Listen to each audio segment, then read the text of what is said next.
Can't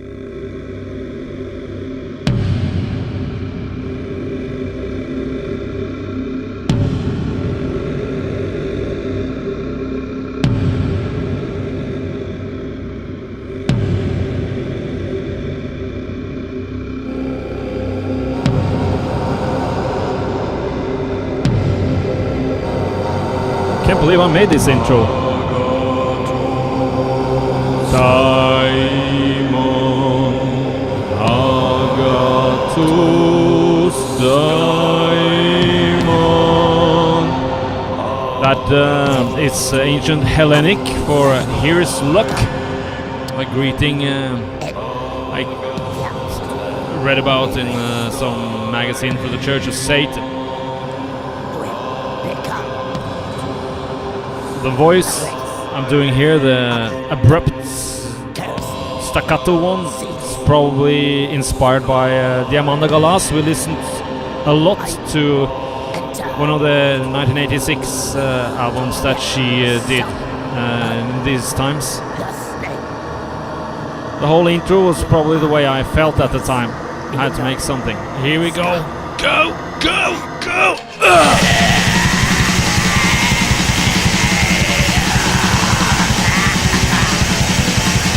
Sounds exactly like our wonky cassette version of Vader's Necrolus demo that Ted got from some trader down from Poland in probably 1989 or 90.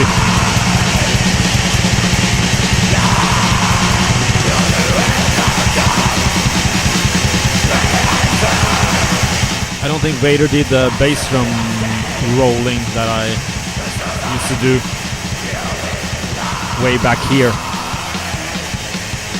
And that's the mid-tempo. It always works like a charm after some twice as fast rhythms. Go!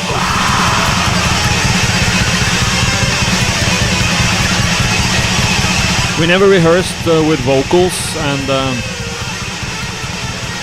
I had no idea what kind of vocals that this album would end up having when we recorded the whole shebang in the same studio that Mayhem did Death Crush, by the way. It was a very expensive but still very local studio to both us and Mayhem.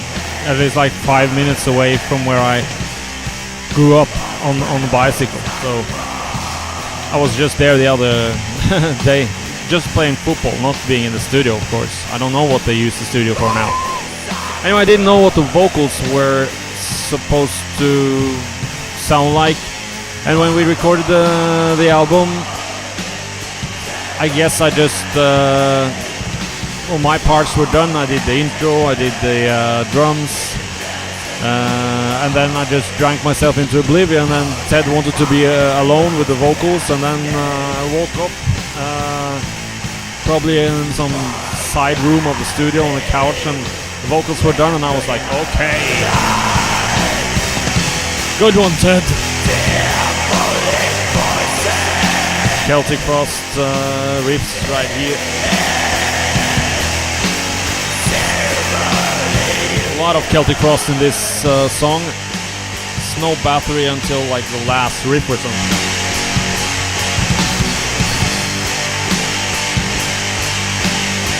Best drum sound we ever had. Erik Angskog. He also did the drum sound for Death Crush by Mayhem. They recorded like in December 86 or like early 87 or something, and this was in the summer of 91. We finally had the money to go there. Never had a better drum sound than this.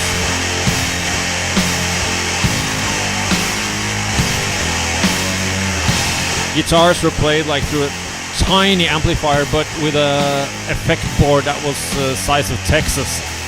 Lots of reverb here, both on drums and guitars. And it was like a question if Dag should play on this album or not, but he rehearsed the songs and he wanted to do it. And he brought his whole mega amplifier with his dad drove him. It's in the car. But then when he came to the studio, I think we made him play on a Space with Buzz on Little Peavy or something. The album needed it, but you know, he wasn't too excited about it. That was the last thing Dog did for Darkthrone, but we thank you, man.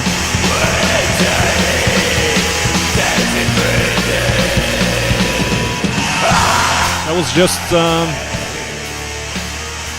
a part we just listened to there, had bona fide D-beat. The first time I actually heard D-beat was Celtic Frost. That's a, you know, like a, for those who only into metal, that's a punk beat. And Celtic Frost had a lot of that D-beat.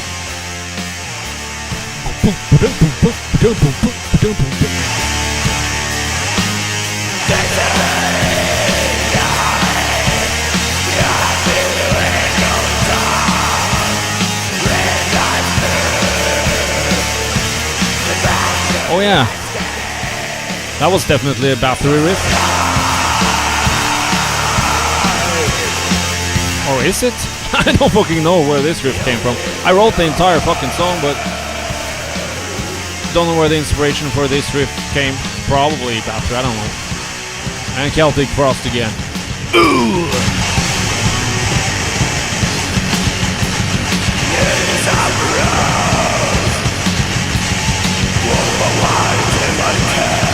Longest song I ever wrote, except for the one I just made for the Underground Resistance album, which turned out to be a little bit boring, so needed to fade that one. This one I didn't have to fade. This one worked perfectly.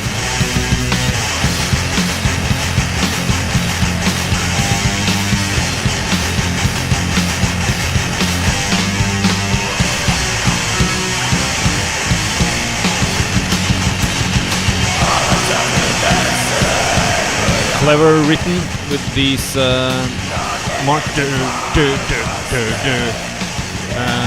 which are rhythmically incorrect on purpose, but again inspired by Celtic Frost. Tom G probably was the mastermind of doing that at one point. All right. Ooh.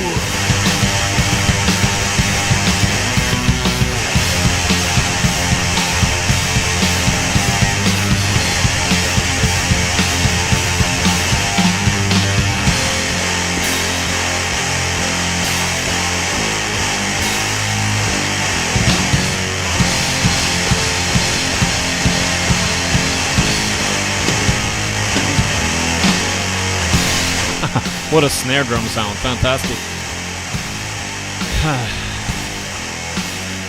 I didn't strip my drum kit down for this album. That was on Under Funeral Moon. I just had like one snare and one tom. I definitely had a couple of toms on this one.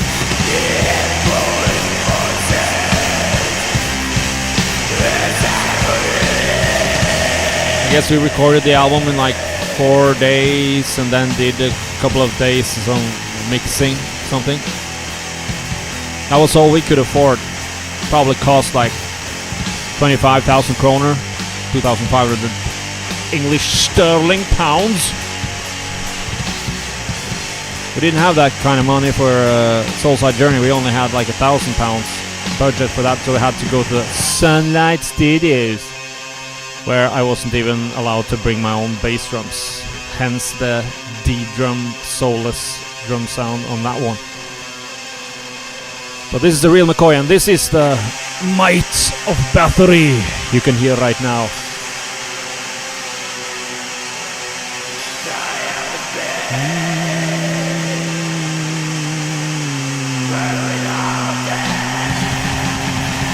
World Without End, tribute to King Diamond, or of course Merciful Fate.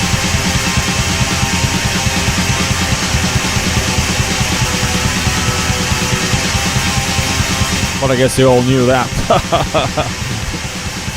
And on Soulside Journey we had Lucifer Master, which was a tribute to Possessed.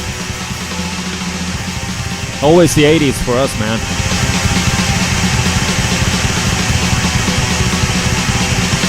Those are bass drum rolls again. It rolls into the snare. Don't know who first did that. I don't know where I got that from. I did it a lot back here in '91.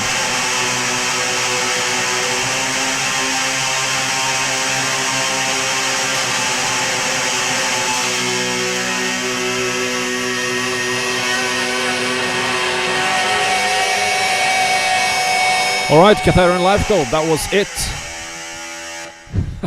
Waspy guitar sound, lots of reverb. And this is Fenriz that made this.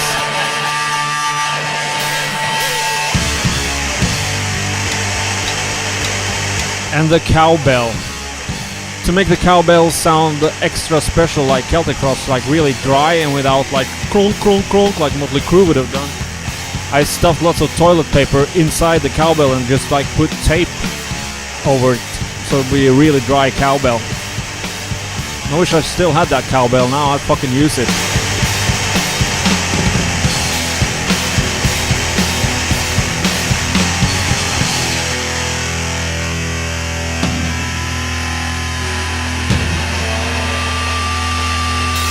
Come on!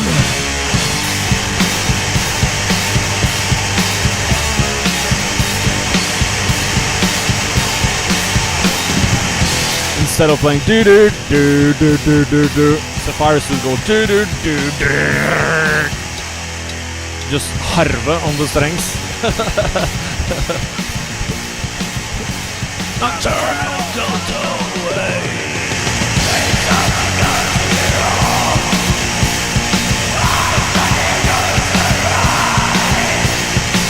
Until you're really fired up. I mean, introducing the vocalist like that. Man.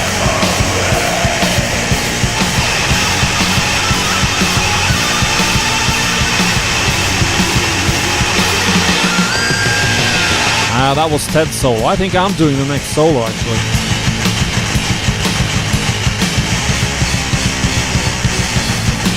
Or solo, I mean, it's not like Yngwie Malmsteen quality, but I just wanted some nasty stuff.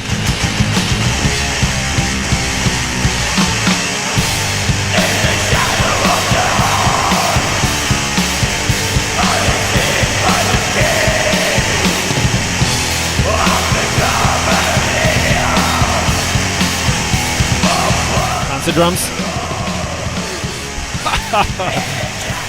I don't do that shit anymore, that's too fancy. Fancy pants.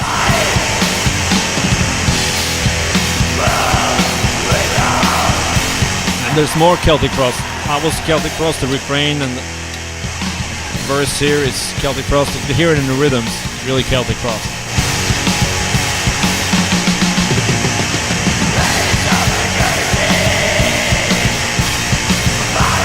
If I'd sung this, it would be totally Tom G. Warrior style. Probably best that Ted sung this. Sounds a little bit more like us.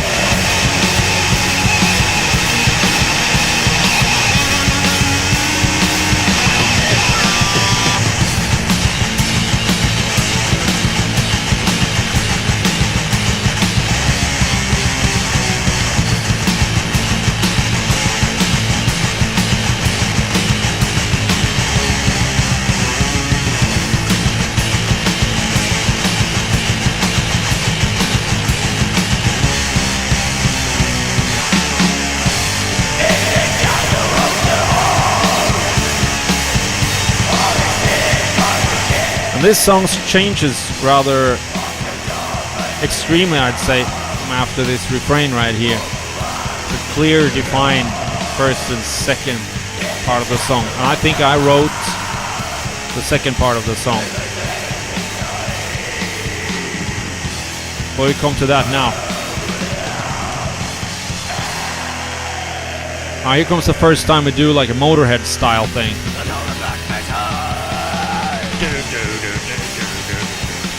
And the D beat again. Filthy Animal Taylor, old drummer for Motorhead, used to do this drum style a lot.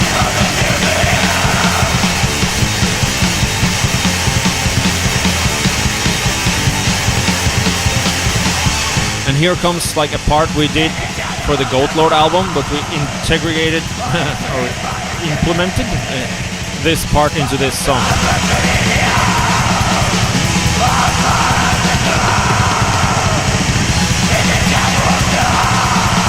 No, that can't be right. It's gotta be like the last part or something. I don't know where this riff came from. Perhaps it was on Goat Lord, perhaps we made it for this song. Can't fucking remember.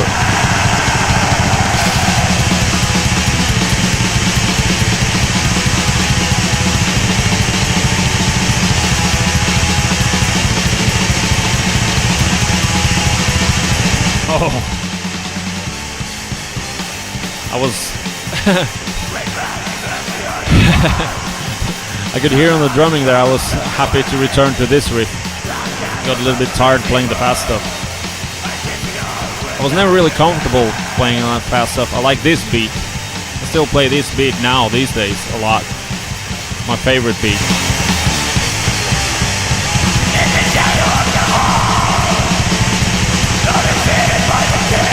Later on, like half of all black metal would have this tempo right here. Fucking boring. Also cloning.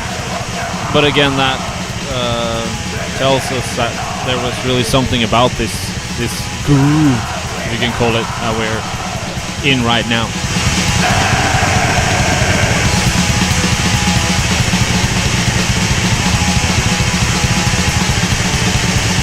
A friend of mine, the professor, said he listened to the commentary tracks on Total Death album, and every time I said I didn't like a riff, that was the ones he liked. This is a part that's from the Goat Lord sessions. It sounds really great here with the acoustic guitar. We did some acoustic guitar again on our new album, but since we did it here with the acoustic guitar, we hadn't done it since... Actually, we'd never done that before. We did that on the new album, Underground Resistance. We did some clear acoustic on the Tholkandra demo and the Snowfall song. We should do more of that, I like it.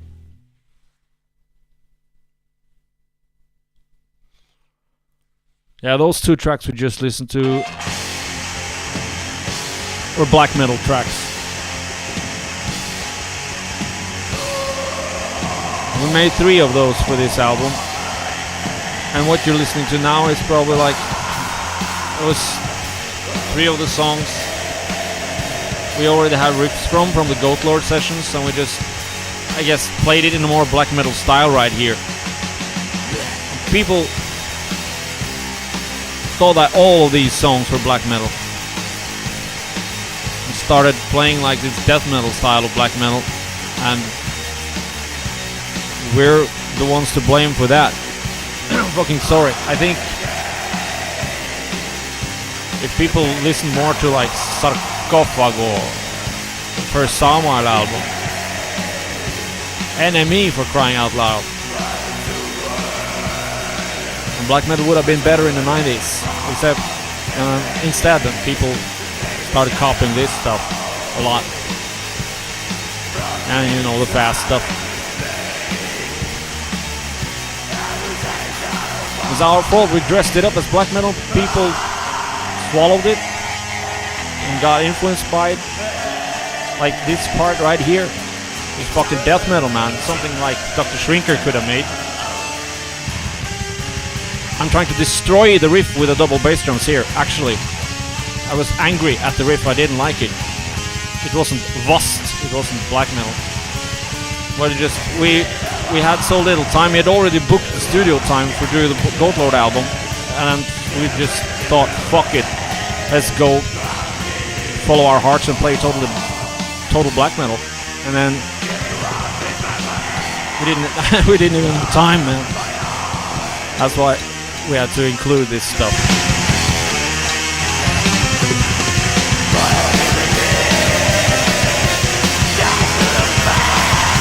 To us, this is a bona fide death metal riff. People just thought it was black metal. Another death metal riff.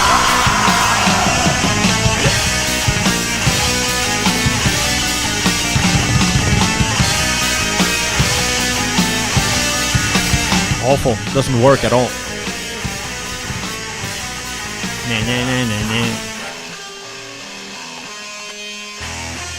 Still death metal riff, but this really works better here.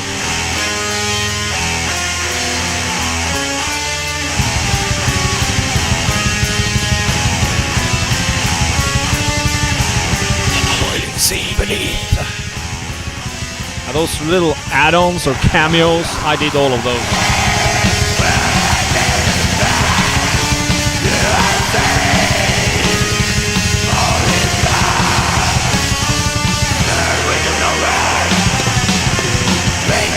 Fancy drums.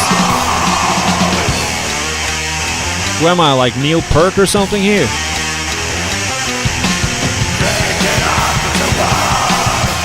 That's the Rush drummer, for those of you who don't know.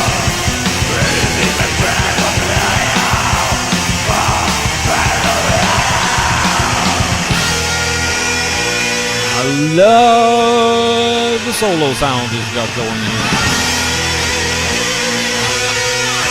The guitar sounds great. Here actually comes the good part. I never listened to this song, but I can remember this part comes now. Fucking good. Come on! Kinda majestic or something.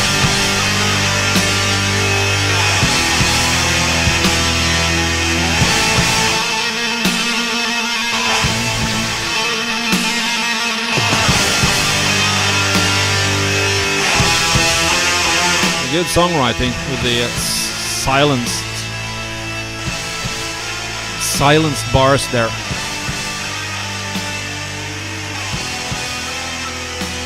Here we go again. Yeah, I can dig that.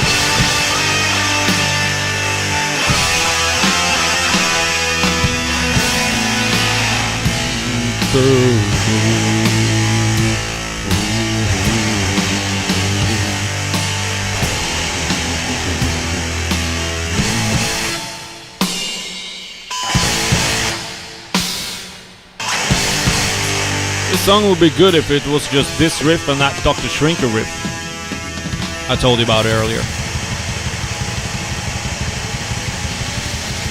Alright, that's the end of side 1, side A on the vinyl.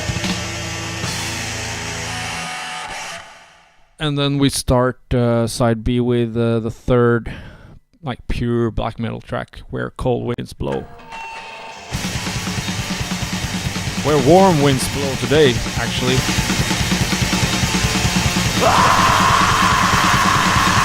Going swimming in the lake, but Ronnie from Valhall said like, nah, don't feel like it. And now I'm doing this instead.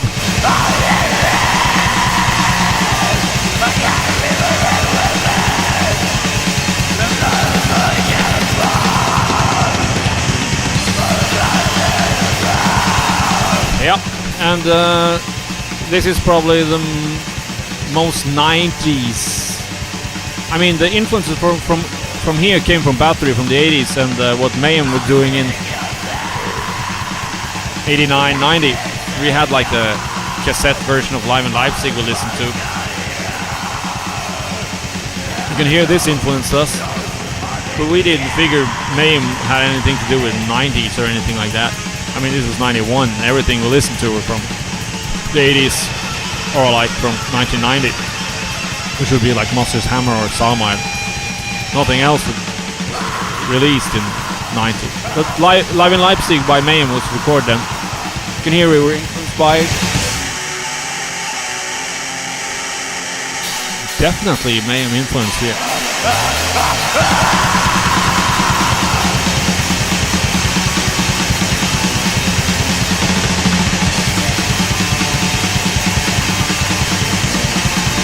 Yeah, that's a type of riff that was really fresh, like here in 91, and that got overplayed already like in 93 by so many bands, and in 97 everyone was doing it, and there's hordes of bands still doing this sound.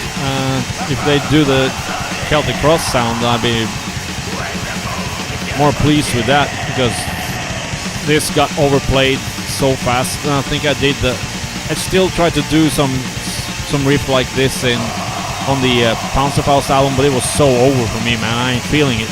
You can hear it on the commentary tracks for Panzerfaust 2 that I was so over this sound, but I'll never be over the Celtic Frost stuff.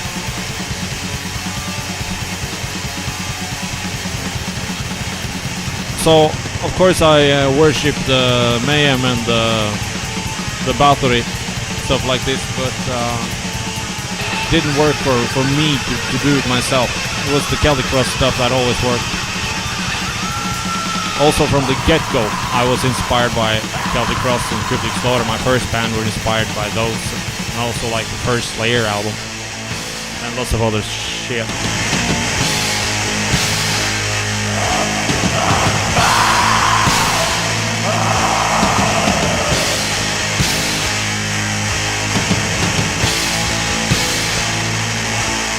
And Bathory.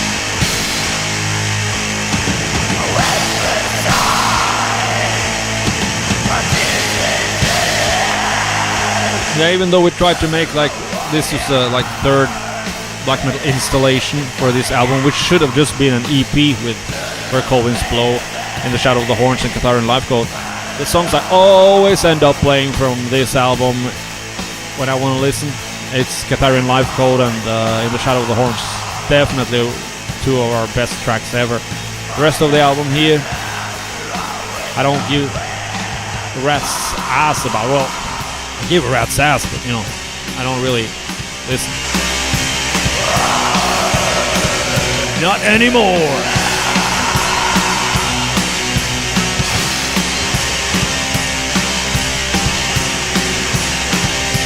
So this part right here doesn't work for me.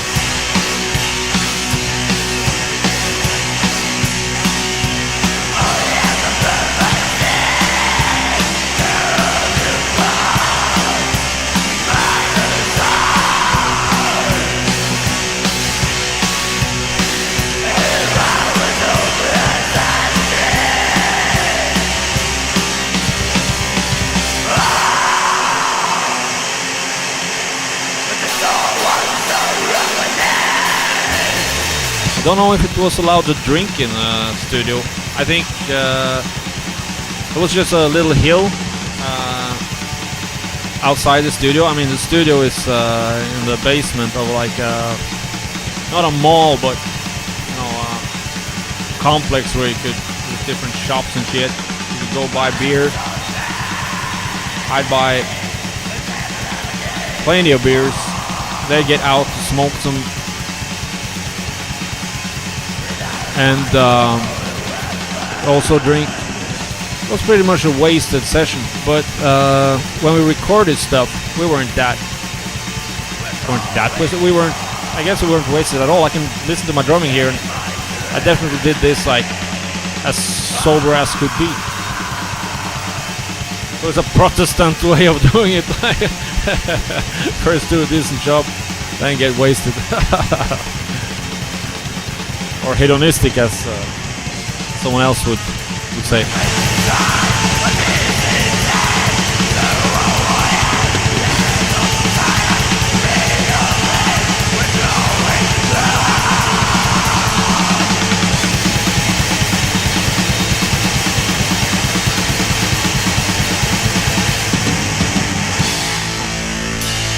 Maybe a lot of folks hail this song. I just think it's a mess, man. I'm starting to think some of the death metal numbers on this album is better than this one.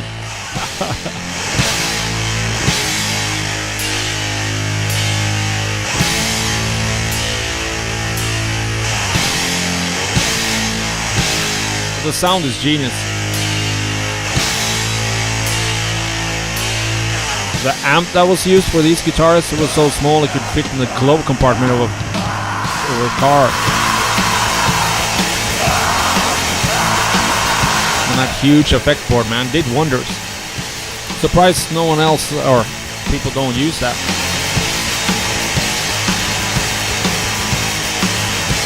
Heck, if I could get this sound again, I'd do another album like this.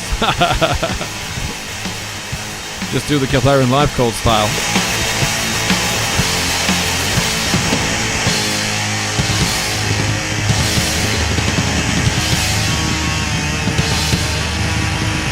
because it's a Kathaarian live call style that's like so 80s and it just works for me. Alright, what song is this one? Huh. Oh, A Blaze in the Northern Sky. Yeah, that's another small guest appearance by myself. Sometimes that works, sometimes it doesn't.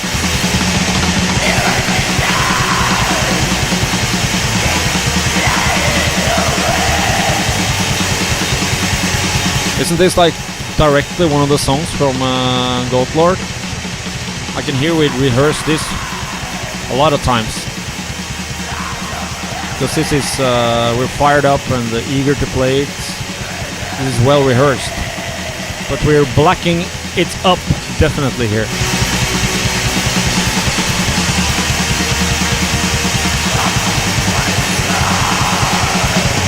Boom, boom, boom.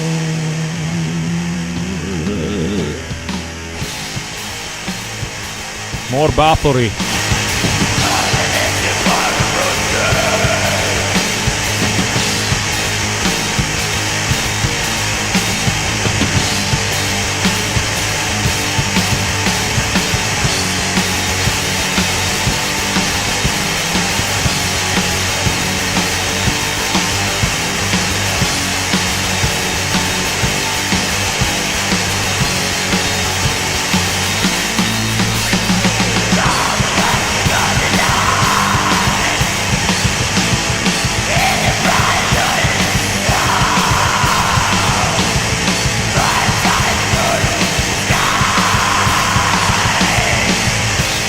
Another riff that's not 4/4 beat. When I do riffs, I always make them 4/4. No, more fancy pants drumming. Hey, that's the cowbell again. We need more cowbell!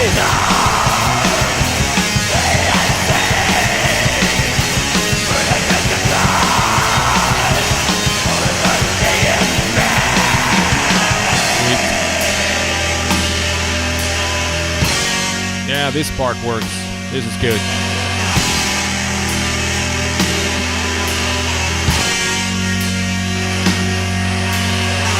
And these songs that are like from the Goat Lord sessions, we all chipped in and made those songs. I don't remember who made what riff. Nocturnal Culto made, Dog made a lot of it. Sapphirus a little bit, I guess. And I made some.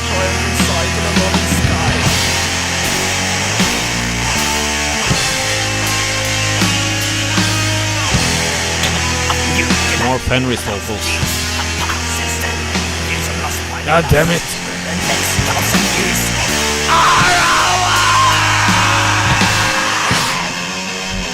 Well, I am dramatic, I'll give me that.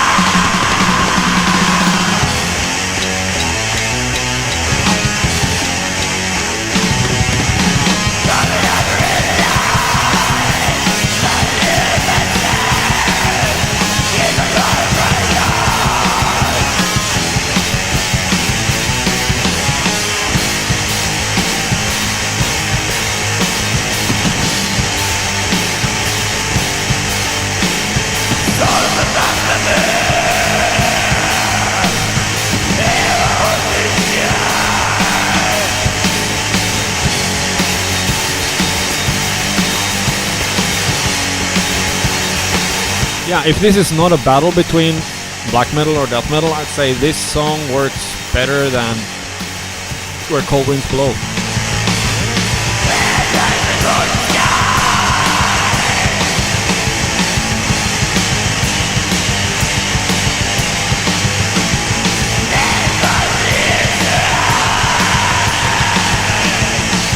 Just in the means of general songwriting or flow or whatever.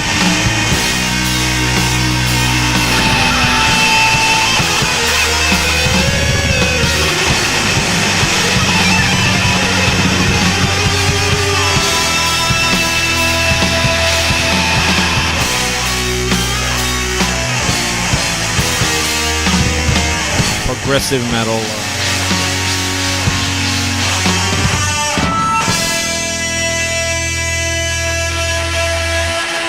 Did a lot of progressive with our death metal, we called, as some of you know, technical horror death metal. And you could hear that there. Okay, final fucking track.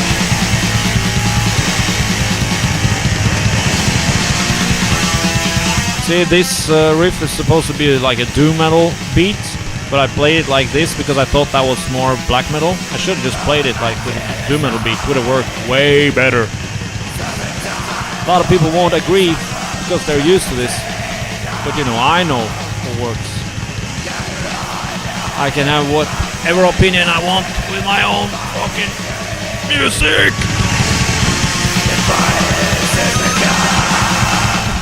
I can hear the way I portion out my words, so I'm starting to get inspired by Dylan Hughes' radio show, Maniac Monday. Alright, Dylan.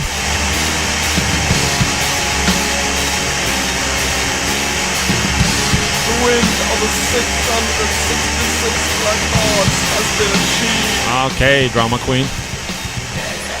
Alright, more battery vibes right here.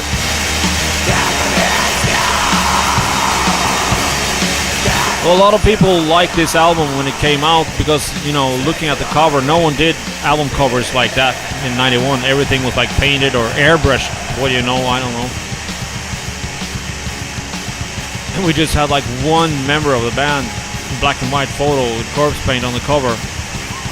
Just reminded everyone about 80s, and this was also, as I told you a million times, inspired purely by the 80s. And there's a lot of Celtic Frost and Bathory in it. But the fusing of those two bands, like combining it, that wasn't out on album until this one. So I guess that was fresh for a lot of people and they liked it. Probably still do, for all I care.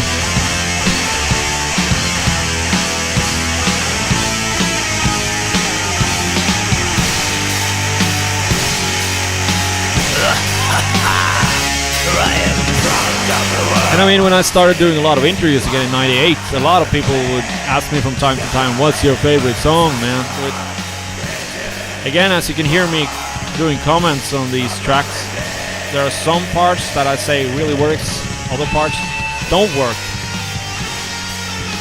And you're completely blind while doing the songs, you think everything works, and then you get into hindsight, like many years later, you see what works and what don't. So I'd always answer like, nah, I ain't got many fave songs, I got fave parts. Then you ask like fave albums, no, I ain't even got fave songs, I got fave parts. This is the riff I hate most on this album. I'm trying to destroy it by my drumming.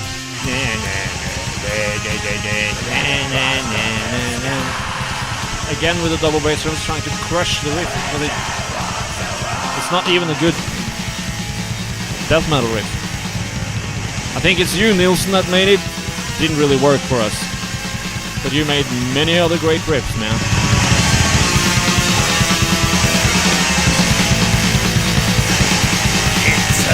Just heard playing mistakes on the guitars. Again with his fucking riff.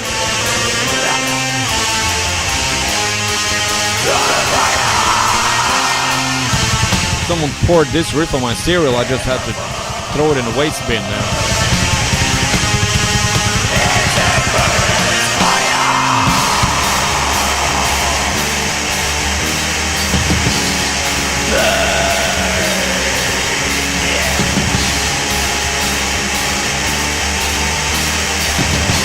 Should I like rate the songs for this album? I think this doesn't work. For me, I think Pagan Winter and Where Cold Winds Blow are actually the ones that works least for me. Then Paragon Belial and The Blazing Northern Sky probably on shared second place, and Kathaarian Life Code and then The Shadow of the Horns definitely shared first place. Celtic Frost Deluxe riff.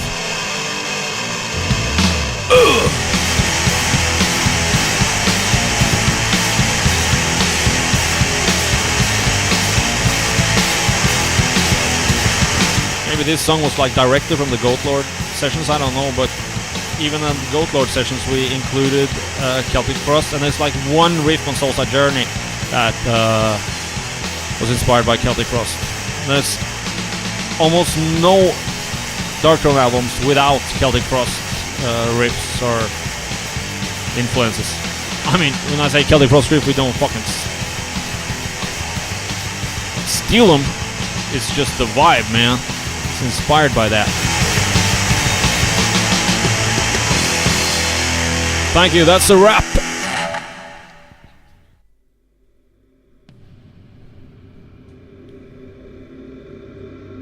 Oh yeah, it's a fucking outro again. Well, thanks to you for listening. I hope you had a ball. As many balls as AC/DC. Alright, this was Fenriz doing commentary tracks for a Blaze and Northern Sky album, recorded summer of '91. Songs were done in, like, from the end of 1990 till, yeah, well, May, perhaps even June '91. The album didn't come out until way later. Always have a problem when I check for release years. I want to know when albums are recorded, not necessarily released. The recording date should be the true date for dating an album. Speed dating an album. Bye now.